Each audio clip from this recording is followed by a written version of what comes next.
Well, the market finished slightly lower for the week, but the Russell 2000 continues to reach new all-time highs. Overall, the market's up for the month after that dramatic intraday reversal on May 2nd. Now investors are looking for the next catalyst. And I got to tell you something. I agree with comments President Trump made earlier about the market watching these trade negotiations very closely. Consider trade through April with the three nations that we're talking about, China, Mexico, and Canada. We've imports of $282 billion, exports $169 billion. But then again, what about traditional drivers of the economy and the stock market? Now, businesses we know are doing great. They're starting to step up these investments. The big question these days really revolves around the mindset of the American consumer. Consumers have the cash, wages are higher, disposable income after servicing debt remains high, and there's a lot less stress. But curiously, reality is emerging among consumers that this great recession hangover is here. We learned yesterday that we've got record low bankruptcies, record high household net worth, and yet record low credit inquiries.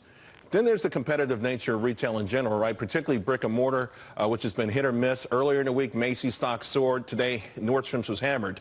Overall, the S&P retail ETF been on fire. Next week, though, we're going to hear from a whole lot of retailers, including TJ Maxx, Kohl's, Target, Ralph Lauren, Tiffany, Best Buy, and The Gap. So let's find out where we are here. We want to bring in Steve Dudash, the president of IHC Wealth Management. Kevin Kelly's back with us as well. Steve, listen, we broke that series of lower highs. We came off that 200-day moving average reversal. Earnings, for the most part, have been pretty good, but we're back in that sideways movement for the market. What do you make of it? We're going to be sideways for a while, and a while longer, and a while longer after that.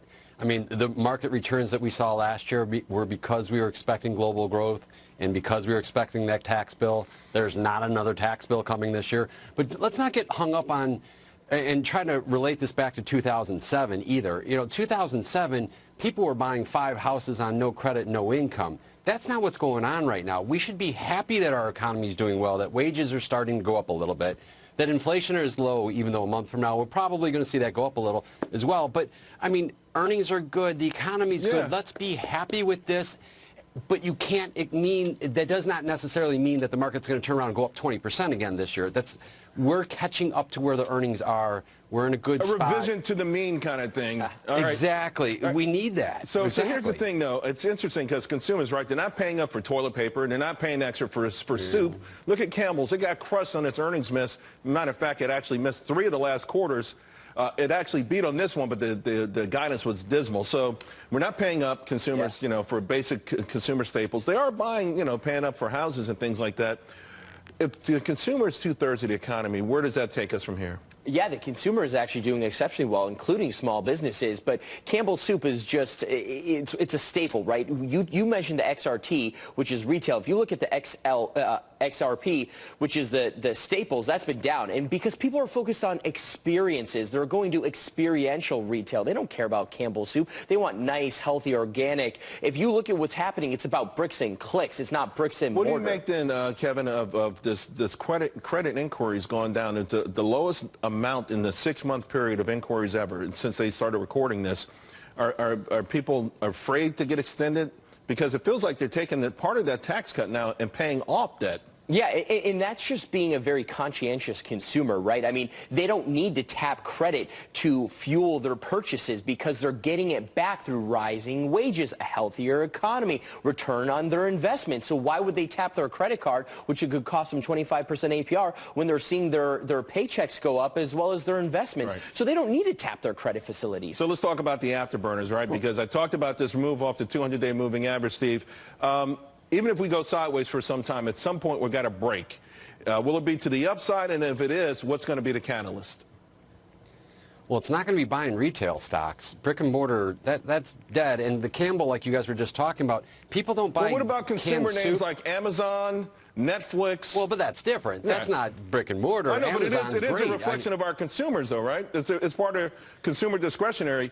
What's going to drive our economy? What's going to drive the market? It's almost not discretionary anymore. Amazon and Netflix are becoming just normal. Like, you have to have that. I mean, that's what's driving their innovations, making them get into every end of your pocket and every part of your wallet. That's not brick and mortar, though. That's not Macy's and whatever that are all earnings that are coming out right now. So if you're looking for growth, you need to look at areas that are going to have growth of earnings, not just be in the general market as a whole, not just get in retail end of the market as a whole. Kevin, let me look international. I just want to get Kevin before we wrap it up, though. Where do you see this market going near term? Yeah, in near term, I actually see the market going higher because I don't think there's going to be much more movement on the 10-year Treasury, which has been an overhang. We've seen the dollar get stronger. That's actually really good for the small cap. That's good for the American consumer. We want a stronger dollar. And so I think as those sort of factors that have weighed on the market, they'll start to subside, and we'll see earnings as well as the consumer take us further here. So in the near term, I see it going up. Russell 2000 suggesting that the domestic economy is fine and dandy. Gentlemen, thank you both very much. Hey, I've got a programming alert for you. You don't want to miss Maria Bartiromo's Wall Street Tonight. Here's a very